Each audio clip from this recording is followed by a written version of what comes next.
जुजोथीन संशोधन की ऑनलाइन मंच पे आप सभी का अभिनंदन है। जैसा कि मैंने आपसे बोला था कि करंट अफेयर्स को हम लोग आगे बढ़ाएंगे, तो आज नए करंट अफेयर्स के साथ फिर से हम मौजूद हैं। तो चलिए देखते हैं पहला प्रश्न। पहला प्रश्न क्या है?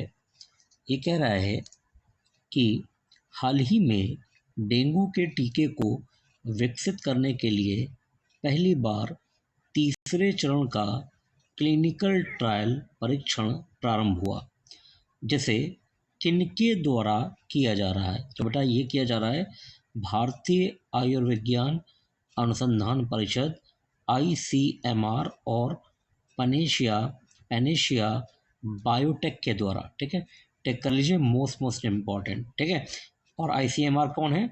Indian council of medical research. चलिए आते हैं नेक्स्ट में। नेक्स्ट में इसमें एक नोट पॉइंट है, नोट पॉइंट देख लेते हैं हम लोग। नोट पॉइंट में है कि भारत में डेंगू का उपचार या लाइसेंस प्राप्त टीका नहीं है। नहीं है मतलब 2024 तक में। ठीक है, तो इसी का ट्रायल चल रहा है आगे। चलिए आते हैं नेक्स्ट में। क्वेश्चन नंबर 2 पे आते हैं बेटा। देखो क्वेश्चन नंबर 2 भी पिछले वाले यानी ऊपर वाले क्वेश्चन से ही संबंध है। तो देखिए ये कह रहा है कि पेनेशिया बायोटेक ने भारत के स्वदेशी टेट्रावैलेंट डेंगू टीके का विकास किया है। इसका नाम क्या है या इसका क्या नाम है? तो इसका नाम है डेंगी ऑल। क्या नाम है इसका? Dinghy all. किसने बनाया है? पेनेशिया बायोटेक और ICMR ने मिलकर। ठीक है, चलिए अच्छा ये देखिए नोट पॉइंट। नोट पॉइंट क्या है इसमें? संबंधित प्रशिक्षण में पहले प्रतिभागी को Pandit Bhagwat Dayal Sharma post graduate institute of medical sciences यानी PGIMS रोहतक में टीका लगाया गया है। ठीक है, रोहतक में टीका लगाया गया है। ठीक है, चलिए आते हैं नेक्स्ट में। नेक्स्ट नोट पॉइंट क्या कह रहा है बेटा? नेक्स्ट नोट पॉइंट देखिए, भारत में 18 राज्यों में और केंद्र शासित प्रदेशों में 19 स्थानों पर चरण 3 का क्लिनिकल परीक्षण करेगा, जिसमें 10,335 से अधिक सदस्य भाग लेंगे या प्रतिभागी होंगे। एक ही बात है। ठीक है, तो अब आप ये भी देखिए कितने राज्यों में? तो 18 राज्यों में। ठीक है, कि राज्य पूछे जा सकते हैं। चरण कौन सा है? तीसरा। किस चीज़ का? क्लिनिकल ट्रायल, जिसे क्लिनिकल परीक्षण बोलते हैं। चलिए आते हैं नेक्स्ट में। क्वेश्चन नंबर 3 की ओर बढ़ते हैं बेटा। क्वेश्चन नंबर 3 में क्या कह रहा है कि न्यूयॉर्क स्थित संयुक्त राष्ट्र मुख्यालय में भारत का अगला राजदूत किसे नियुक्त किया गया है? तो अगले राजदूत होंगे पी हरीश। कौन होंगे? पी हरीश। नोट देख लेते हैं। जून 2024 में रुचिका कंबोज के सेवानिवृत्ति के बाद संयुक्त राष्ट्र में भारतीय राजदूत एवं स्थायी प्रतिनिधि का पद रिक्त था। तो ये पद रिक्त था जून 2024 से। पहले कौन थे इसमें? रुचिका कंबोज जी थी, और अब वर्तमान में कौन हो जाएंगे? पी हरीश हो जाएंगे। ठीक है, ध्यान रखिएगा कौन किसके स्थान पर आया है, ये भी पेपर में पूछेंगे। ठीक है, चलिए आते हैं नेक्स्ट में। क्वेश्चन नंबर बेटा 4 पे आते हैं। क्वेश्चन नंबर 4 क्या कह रहा है? क्वेश्चन नंबर 4 कह रहा है कि प्रधानमंत्री नरेंद्र मोदी जी संयुक्त राष्ट्र की मेजबानी में आयोजित होने वाले एक सम्मेलन में भाग लेंगे। इसका क्या नाम है? तो इसका नाम है समिट फॉर द फ्यूचर। क्या नाम है? Summit for the future. चलिए आते हैं नेक्स्ट में। क्वेश्चन नंबर 5 की ओर बढ़ते हैं बेटा। क्वेश्चन नंबर 5 क्या कह रहा है? वो कह रहा है कि 15 सितंबर 2024 को अर्थात ये ईडी है बेटा, ईडी को ईडी के, ईडी मतलब इन्फोर्समेंट डायरेक्टर। ठीक है, ईडी के अर्थात प्रवर्तन निदेशालय के निर्देशक संजय कुमार मिश्रा का कार्यकाल समाप्त होने के पश्चात किसे निदेशक नियुक्त किया जाएगा? तो ये किया जाएगा राहुल नवीन को। किनके स्थान पर? संजय कुमार मिश्रा के स्थान पर। ठीक है, वर्तमान में ये क्या है? नवीन जी, राहुल नवीन जी। तो वर्तमान में ये कार्यवाहक प्रमुख थे, और अब ये क्या हो जाएंगे? निदेशक हो जाएंगे। ठीक है, चलिए आते हैं नेक्स्ट में। क्वेश्चन नंबर बेटा 6 में। क्वेश्चन नंबर 6 क्या कह रहा है कि पहलवान विनेश फोगाट की यूनाइटेड वर्ल्ड रेसलिंग और अंतर्राष्ट्रीय ओलंपिक समिति के खिलाफ कहाँ पर याचिका लगाई, जिसे कि खारिज कर दिया गया? तो ये लगाया गया था court of arbitration for sport. ठीक है, चलिए यह नोट पॉइंट पढ़ लेते हैं। नोट पॉइंट क्या था कि संबंधित याचिका में क्यूबा की पहलवान यूस्ट्रेलिस गुजमैन लोपेज के साथ संयुक्त रूप से रजत पदक दिए जाने की मांग की गई है। ठीक है, दिया जाए या दिए जाने की मांग की गई, बात तो एक ही है, क्योंकि वह सेमीफाइनल में विनेश फोगाट से हार गई थी। कौन हार गई थी? यूस्ट्रेलिस गुजमैन लोपेज। ठीक है, और इसी के पश्चात विनेश फोगाट को अयोग्य घोषित कर दिया था, जिसके बाद गुजमैन लोपेज को फाइनल में जगह मिली थी। ठीक है, आइए अगले नोट पॉइंट पे आते हैं इसके। अगला नोट पॉइंट क्या कह रहा है इसका? विनेश फोगाट 3 बाउट जीती थी महिलाओं की 50 किलोग्राम फ्री स्टाइल प्रतिस्पर्धा में, परंतु फाइनल से ठीक पहले अमेरिका की सारा हिल्डेब्रांट के खिलाफ खिताबी मुकाबले से बाहर कर दिया गया। किसे? विनेश फोगाट को, क्योंकि उनका वजन निर्धारित सीमा से कितना ज़्यादा था? 100 ग्राम अधिक था। ठीक है, ये ध्यान रखिएगा। चलिए आते हैं नेक्स्ट में, क्वेश्चन नंबर 7 की ओर बढ़ते हैं। क्वेश्चन नंबर 7 क्या कह रहा है? क्वेश्चन नंबर 7 कह रहा है कि IOA अर्थात इंडियन ओलंपिक एसोसिएशन के अध्यक्ष कौन है? तो ये PT ऊषा है। ठीक है, ध्यान रखिएगा। अच्छा, नोट पॉइंट देख लेते हैं यहाँ पे। IOA की स्थापना कब हुई? 1927 को हुई थी। देखिए, GK के प्रश्नों के अंतर्गत इसको पूछ सकते हैं कि स्थापना कब हुई, तो मैंने इसको बता दिया है। ठीक है, चलिए आते हैं नेक्स्ट में। नेक्स्ट में क्वेश्चन नंबर आते हैं 8 में बेटा। क्वेश्चन नंबर 8 में, क्वेश्चन नंबर 8 क्या कह रहा है कि केंद्रीय गृह सचिव अजय कुमार भल्ला के स्थान पर किन्हें नया गृह सचिव नियुक्त किया गया है? फिर से मैं प्रश्न को पढ़ देता हूँ। केंद्रीय गृह सचिव अजय कुमार भल्ला के स्थान पर किन्हें नया केंद्रीय गृह सचिव नियुक्त किया गया है? तो ये किया गया है गोविंद मोहन। ठीक है, और अभी इससे पहले कौन थे? अजय कुमार भल्ला। तो अजय कुमार भल्ला जी के स्थान पे कौन आ जाएंगे? गोविंद मोहन। नोट क्या कह रहा है? नोट देख लेते हैं। वर्तमान में गोविंद मोहन संस्कृति मंत्रालय के सचिव हैं। ठीक है, पूछ लेंगे कि पहले कहाँ के सचिव थे, तो ये थे संस्कृति मंत्रालय के। अब कहाँ के हो जाएंगे? केंद्रीय गृह सचिव हो जाएंगे ये। चलिए आता नेक्स्ट में। हाल ही में रामसर स्थलों की सूची में भारत के कितने आर्द्र भूमि स्थलों को शामिल किया गया है? तो बेटा हाल ही में 3 नए क्षेत्रों को इसमें शामिल कर लिया गया रामसर स्थल में। ठीक है, जरा नोट पॉइंट देख लेते हैं। नोट पॉइंट क्या कह रहा है? ये कह रहा है कि वर्तमान में रामसर स्थलों की संख्या बढ़कर कितनी हो गई? तो देखिए 3 नए जोड़े गए, तो उनको जोड़ने के बाद ये 85 हो गई, यानी पहले कितने थे? 82, और इसमें कितने जोड़ दिए? 3। तो अब वर्तमान में रामसर स्थलों की संख्या कितनी हो गई? 85 हो गई। ठीक है, ये ध्यान रखिएगा। चलिए आता नेक्स्ट में।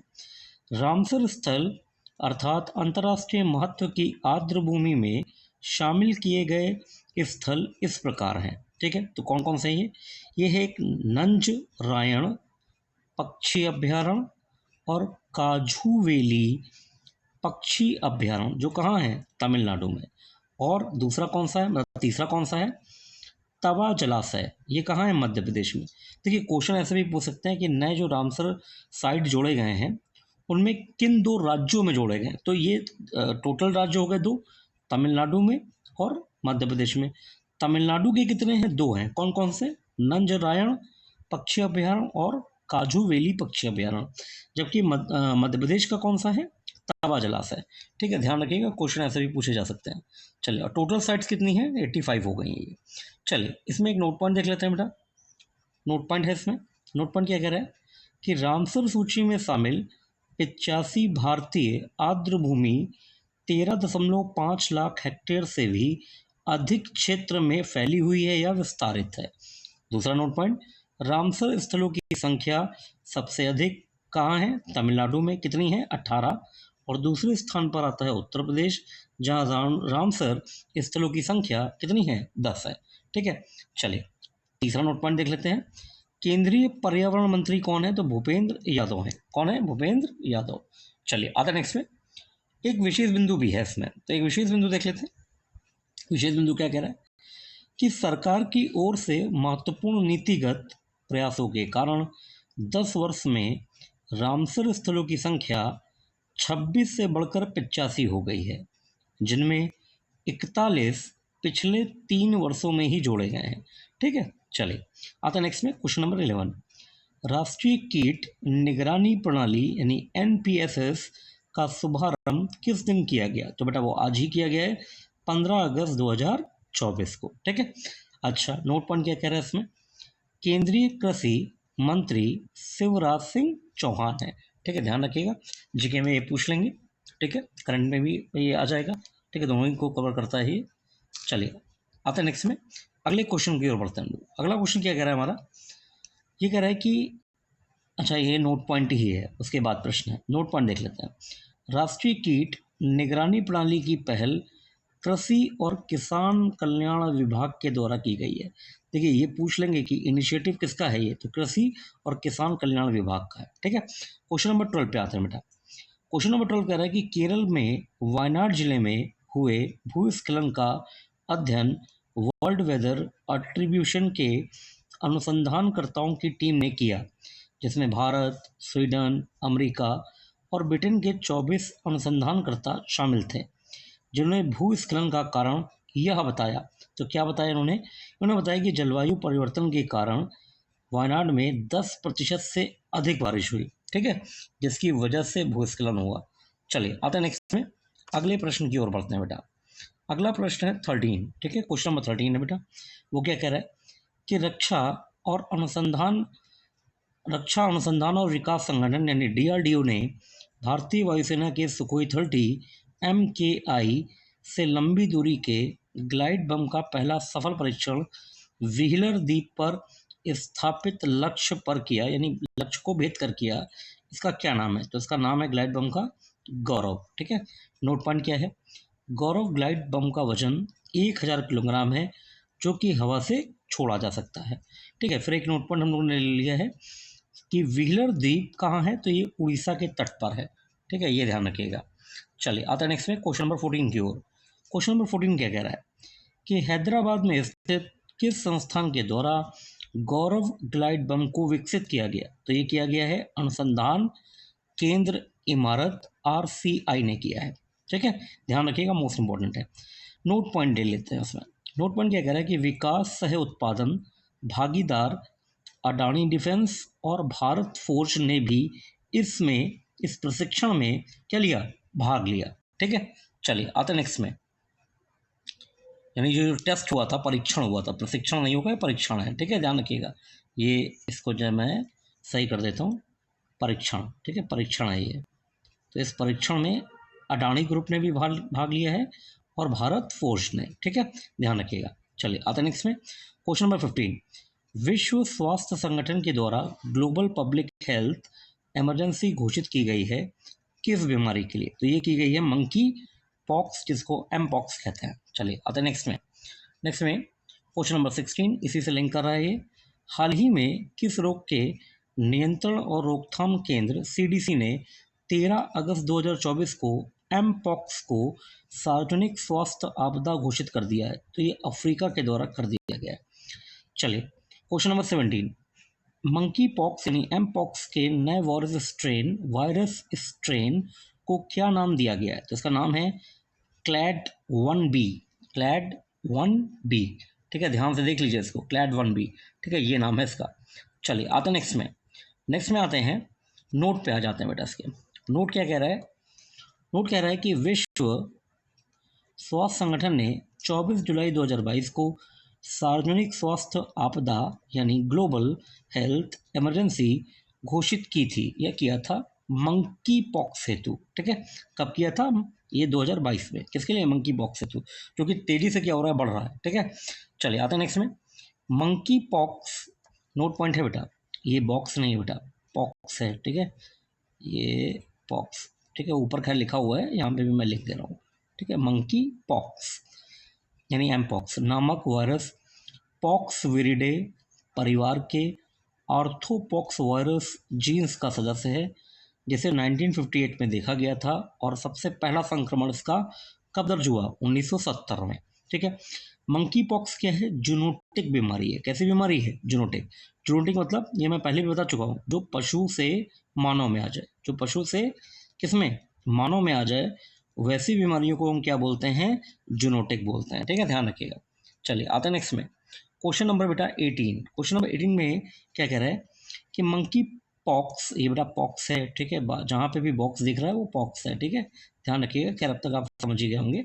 मंकी पॉक्स पहचान के लिए देसी तकनीक आधारित किट जो कि real time PCR based kit है, इसका क्या नाम है? तो बेटा इस किट का नाम है Trans Asia Erba monkeypox RT PCR kit, ठीक है, ध्यान रखिएगा किट का नाम।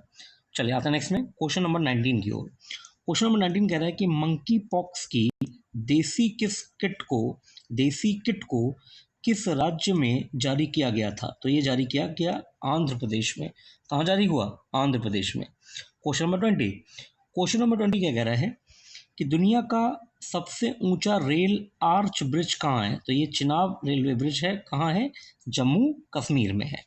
चलिए आते नेक्स्ट में क्वेश्चन नंबर 21, वर्ष 2024 में भारत का सबसे बड़ा व्यापारिक साझेदार और पिछले 18 वर्षों से भारत का सबसे बड़ा आयात साझेदार कौन सा देश रहा? तो ये रहा चीन बेटा। कौन रहा? चीन। चलिए आते नेक्स्ट में नोट पॉइंट लेते हैं। इसमें नोट पॉइंट क्या कह रहा है कि वर्ष 2024 में पड़ोसी देश के साथ भारत का व्यापार घाटा भी सबसे ज़्यादा रहा है, ठीक है, सबसे ज़्यादा रहा है। क्वेश्चन नंबर 22, भारत का चीन को निर्यात इतने प्रतिशत घटकर इतने अरब डॉलर रह गया।